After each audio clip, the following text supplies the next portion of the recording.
Hello everyone, কেমন আছেন সবাই? ট্রাভেল ডক্টর বিডির পক্ষ থেকে আপনাদের জানাই স্বাগতম। সাথে আছে আমি ট্রাভেল ডক্টর বিডির ওনার মোহাম্মদ রাহাত। আমি সবসময় ব্লগ করে থাকি এবং সবসময় আপনার বিভিন্ন ইনফরমেশন দিয়ে থাকি। তো আজকে বেলগ্রেড নিয়ে কিছু তথ্য দিব। আমি বর্তমানে আছি সার্বিয়ার বেলগ্রেডে রিপাবলিকান স্কোয়ারে আছি। পপুলার একটি প্লেস যেখানে টুরিস্টরা সবসময় ভিড় করে থাকে। সব টুরিস্টরাই এখানে আসে এবং আশেপাশে এখানে থাকে। এবং সার্বিয়া একটি খুবই সুন্দর একটি দেশ। ইউরোপের আপনার ইউরোপীয় ইউনিয়নভুক্ত নয় এবং নন সেনজেনভুক্ত নয়, কিন্তু ইউরোপের ভিতরে খুবই সুন্দর একটি দেশ, খুবই ডেভেলপ কান্ট্রি। আর আপনারা অনেকেই জানেন যে সার্বিয়ার অনেক ইতিহাস আছে। সার্বিয়া অনেক বড় একটি কান্ট্রি ছিল, যেমন কসোভো কিছুদিন আগে আপনার ভাগ হয়ে গেছে, বিচ্ছিন্ন হয়ে গেছে, তারা স্বাধীন হয়েছে সার্বিয়া থেকে। তবে সার্বিয়াতে আপনার আমি যেটা দেখলাম, আপনার সার্বিয়াতে প্রচুর পরিমাণে কাজের লোকের সংকট আছে। তো যারা ইউরোপে আসতে চাচ্ছেন, কম খরচে আসতে চাচ্ছেন, তারা সার্বিয়াটা চয়েস করতে পারেন। আপনারা সার্বিয়া আসতে পারেন। সার্বিয়াতে কম খরচে আসতে পারতেছেন এবং আপনার খুবই ডেভেলপ কান্ট্রি এবং আপনার এখানে ভালো ব্যবসা বাণিজ্য করার সুযোগ আছে, ভালো জব করার সুযোগ আছে। সার্বিয়াতে আপনার বেসিক স্যালারি হলো আপনার 500 থেকে 600 এবং যাদের দক্ষতা আছে তারা কেউ 800 থেকে 1000 ইউরো ইনকাম করছে। কালকে আমার সাথে এক ইন্ডিয়ানের সাথে পরিচয় হলো। তো সেই ইন্ডিয়ান উইজ এয়ারলাইন্সে জব করতেছে। তার স্যালারি পাচ্ছে আপনার 1100 থেকে 1200 স্যালারি, আপ ডাউন করে 1100 থেকে 1200 স্যালারি পাচ্ছে, যেটা ইউরোপেও আপনার দেখা যাচ্ছে যে বেসিক স্যালারি এটা হয় না। যেমন আপনার অন্যান্য দেশে আপনার বেসিক স্যালারি কোনো দেশে 820, কোনো দেশে 1000, এরকমই হয়ে থাকে, কোনো দেশে 1200। তবে ইউরোপের অন্যান্য দেশে কিন্তু আপনার খরচও আবার বেশি, যেমন ইনকাম তেমন খরচ। কিন্তু সার্বিয়াতে কিন্তু আপনার খরচ অনেক কম, আপনি এখানে ভালো ইনকাম করতে পারতেছেন এবং খরচ অনেক কম। তো যারা ইউরোপে আসতে চাচ্ছেন, কম সময়ে ইউরোপে আসতে চান এবং ভালো ইনকাম করতে চান, ভালো লাইফ লিড করতে চান, সেক্ষেত্রে আপনারা সার্বিয়া চয়েস করতে পারেন, আপনারা সার্বিয়া আসতে পারেন। তো আপনার সার্বিয়া আসতে হলে কি করতে হবে? আপনাকে সার্বিয়া আসতে হলে অবশ্যই আপনাকে যে কাজটি করতে হবে, ভালো কোনো একটি রিক্রুটিং এজেন্সি চুজ করতে হবে। অথবা যদি আপনি নিজে কোনো কোম্পানি থেকে আপনার অফার লেটার পেয়ে থাকেন, কাজের ব্যবস্থা করতে পারেন, সেক্ষেত্রে আপনি নিজে আসতে পারেন। তবে আসলে এটা আসলে অনেকের পক্ষে সম্ভব হয় না। কোন এজেন্সিতে মানে কোন কাজে আসবে এবং সে কোম্পানি তাকে রিক্রুট করবে কিনা, আসলে এটা অনেকেই আসলে পারে না, যে কারণে আপনার এজেন্সির দ্বারস্থ হতে হয়। সেক্ষেত্রে আপনার অবশ্যই ভালো একটি এজেন্সি চুজ করতে হবে। আমরাও সার্বিয়ার কাজ করে থাকি, ওয়ার্ক পারমিটের কাজ করে থাকি, স্টুডেন্ট ভিসার কাজ করে থাকি। আপনারা চাইলে আমাদের মাধ্যমে আপনার সার্বিয়াতে আসতে পারেন এবং ওয়ার্ক পারমিটেও আসতে পারেন। আমাদের হাতে কিছু কাজ আছে যেগুলো কনস্ট্রাকশন সেক্টরে আপনার লোক প্রয়োজন, সেক্ষেত্রে আপনারা এই কনস্ট্রাকশন সেক্টরে এবং আপনার ওয়্যার হাউসে আপনারা আসতে পারেন। তো এছাড়াও আপনার দেখা যাচ্ছে যে অন্যান্য সেক্টরে লোক লাগতেছে কোনো সময়, আপনার দেখা যায় যে ড্রাইভার, রেস্টুরেন্ট ওয়ার্কার, হ্যাঁ, রেস্টুরেন্টের যে শেফ আছে, শেফ, এবং আপনার plumber, pipe fitter, welder, electrician, এসব কাজের ডিমান্ড আছে ওয়ার্ল্ড ওয়াইড। আপনারা চাইলে এসব কাজে আসতে পারেন। তো যারা কাজে দক্ষ তারা আমাদের সাথে যোগাযোগ করতে পারেন, তাদের সিভি আমাদের কাছে ড্রপ করতে পারেন। কারণ বিভিন্ন সময় বিভিন্ন রকমের কাজ এসে থাকে, সব সময় আসলে একই কাজ থাকে না। তো আপনারা যদি চান যে আপনার সার্বিয়া আসবেন, খুবই কম খরচে আসবেন, সেক্ষেত্রে আমাদের নিকটে আপনাদের সিভি ড্রপ করতে পারেন। যারা দক্ষ তারা সিভি ড্রপ করবেন। সিভি ড্রপ করলে যখন যে কাজের চাহিদা হবে আমরা তখন আপনাদেরকে ডেকে নিব। আপনারা আমাদের অফিসে, ঢাকার অফিসে সিভি ড্রপ করতে পারেন, কাগজপত্র জমা দিতে পারেন।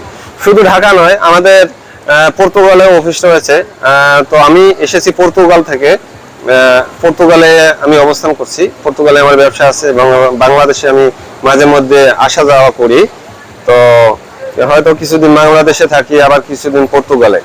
তো যারা ইউরোপে আসতে চাচ্ছেন, ইউরোপের স্বপ্ন দেখতেছেন, সেক্ষেত্রে সার্বিয়াটা আপনারা চয়েস করতে পারেন। তো অনেকে আবার বলতে পারেন যে আপনি পর্তুগালে থাকেন, তাহলে পর্তুগালের কথা কেন বলতেছেন না, পর্তুগালে কেন লোক নিচ্ছেন না? হ্যাঁ, পর্তুগালে আপনারা আসতে পারবেন, আমরা পর্তুগালের কাজ করে থাকি, সেক্ষেত্রে পর্তুগালের খরচটা বেশি, পর্তুগালে অনেক টাকা খরচ পড়ে যায়। তো আসলে পর্তুগালের বেসিক স্যালারি হলো 820। তো যাদের টাকা আছে সেক্ষেত্রে টাকা থাকলে আপনারা পর্তুগালে আসতে পারেন, আর যাদের টাকা কম তারা আপনার ইউরোপে আসতে চাইলে সার্বিয়া আসতে পারেন। আর যদি আপনার টাকার ব্যাকআপ দিতে পারেন, টাকা থাকে, সেক্ষেত্রে আপনি পর্তুগালে আসতে পারেন। পর্তুগালে আসতে পারেন, পর্তুগালে ভালো ব্যবসা বাণিজ্য করার সুযোগ আছে, আপনারা পর্তুগালেও আসতে পারেন যাদের টাকা আছে, তাদের কথা বলছি। আর যদি আপনার কম টাকা থাকে, কাজে দক্ষ হন, সেক্ষেত্রে আপনি সার্বিয়াতে আসতে পারেন। আর পর্তুগালে আসতে গেলে আপনার পর্তুগালে এগ্রিকালচারে আসতে পারেন, সেক্ষেত্রে কৃষিকাজে আসতে হবে। আর সার্বিয়াতে আসতে হলে অবশ্যই আপনাকে আসতে হবে কনস্ট্রাকশন সেক্টরের কাজে, অথবা আপনার রেস্টুরেন্ট ওয়ার্কার, অথবা ওয়্যার হাউস বা অন্য কোনো কাজে আসতে হবে। অবশ্যই দক্ষ হয়ে আসবেন, সেটা আপনার, আমি বলি পর্তুগাল নয়, পর্তুগাল হোক আর হলো ইউরোপের অন্য দেশ হোক, সার্বিয়া হোক, আপনারা যে দেশে আসেন না কেন দক্ষ হয়ে আসবেন। দক্ষ কাজের মানে যে কাজে আপনি দক্ষ, দক্ষ লোকের ডিমান্ড আছে সব দেশেই। একটা কথা আছে, আমরা বলি বাংলা ভাষায়, কাজ আছে যার, ভাত আছে তার। যে কাজ জানে তার কিন্তু সব জায়গায় ডিমান্ড আছে। আর যদি আপনি কাজ না জানেন, কোথাও আপনার ভ্যালু নাই। যেমন বাংলাদেশে আপনার ভ্যালু নাই, যদি আপনি বাংলাদেশে থাকেন, আপনি গ্রাম থেকে ঢাকায় আসেন, আপনাকে কেউ চাকরি দিবে না। জিজ্ঞেস করবে আপনার অভিজ্ঞতা আছে, অভিজ্ঞতা নাই, আপনাকে চাকরি দেবে না। চাকরি দিলেও আপনার স্যালারি কম। তো এটা প্রত্যেকটা দেশই দক্ষ লোক চায়। আপনারা বিদেশে আসবেন যখন, দক্ষ হয়ে আসবেন, কোনো না কোনো কাজে দক্ষ হয়ে আসবেন। সেটা কনস্ট্রাকশন হোক, আপনার ড্রাইভার হোক, ইলেকট্রিশিয়ান হোক, প্লাম্বার হোক, ওয়েল্ডার হোক, যে কোনো কাজেই আপনার দক্ষ হয়ে আসবেন। তো এই সার্বিয়াতে কি কি কাজের চাহিদা আছে, যেসব কাজের চাহিদা আছে সার্বিয়াতে, যেসব কাজের চাহিদা রয়েছে, তার মধ্যে হলো কনস্ট্রাকশন সেক্টরে আপনার বিভিন্ন কাজ আছে। আপনার যেমন কনস্ট্রাকশন সেক্টরে যদি কেউ এক্সকেভেটর চালাতে পারেন, হ্যাঁ, এক্সকেভেটরের ভালো ডিমান্ড আছে। এবং আপনার ড্রাইভার আছে, ড্রাইভারের ভালো ডিমান্ড আছে। এরপর রেস্টুরেন্ট ওয়ার্কার, রেস্টুরেন্টের শেফ, তাদের ভালো ডিমান্ড আছে। ইলেকট্রিশিয়ান, প্লাম্বার, ওয়েল্ডার, এগুলোর ভালো ডিমান্ড আছে। তো আমি সার্বিয়ার প্রসেসিংটা বলছি। সার্বিয়ায় ডি ক্যাটাগরিতে যদি কেউ আসতে চান, সার্বিয়াতে আপনার কোন প্রসেসে আসবেন, কি করবেন, তো পুরো প্রসেসটা আমি বলে দিচ্ছি। প্রথমে আপনার ভালো একটা এজেন্সি চুজ করতে হবে, সেটা আমার মাধ্যমে হোক, অন্য কোনো এজেন্সির মাধ্যমে হোক। আমার মাধ্যমে যে আসতে হবে এমন কোনো কথা নাই, অন্য কোনো এজেন্সির মাধ্যমে আসতে হবে, মানে আসতে পারেন। তো সেক্ষেত্রে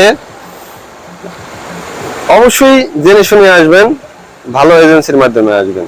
তো এজেন্সি কি কাজ করবে, আপনার কোম্পানির সাথে যোগাযোগ করবে, যে কোম্পানিতে লোক প্রয়োজন সেই কোম্পানিতে আপনার একটি কাজের ভিডিও পাঠাবে, এবং আপনার ইংলিশে যে দক্ষতা আছে সেটার একটি ভিডিও পাঠাবে।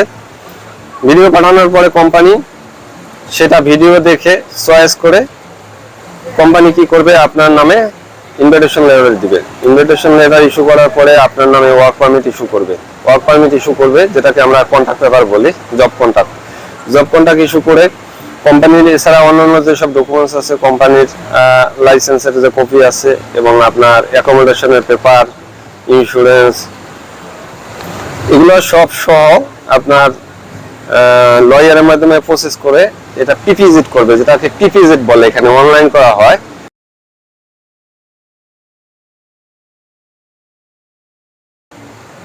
এবং ডকুমেন্টস গুলো সব আপলোড করা হবে। আপলোড করার পরে সার্বিয়া এমবেসি কি করবে, দিল্লি এমবেসি থেকে আবার সার্বিয়াতে ইমিগ্রেশন ডিপার্টমেন্টে পাঠাবে।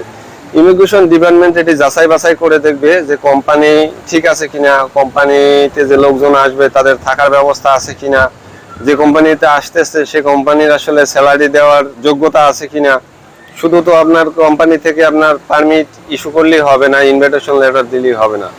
যে কোম্পানি ভালো কোম্পানি, তো তাদের ভিসা রিজেক্ট হয় না। তাদের ভিসা অনলাইন করার পরে যদি ডকুমেন্টস সবকিছু ঠিকঠাক থাকে, ঠিক থাকলে তারপরে এমবেসি আপনার অ্যাপ্রুভাল দিবে।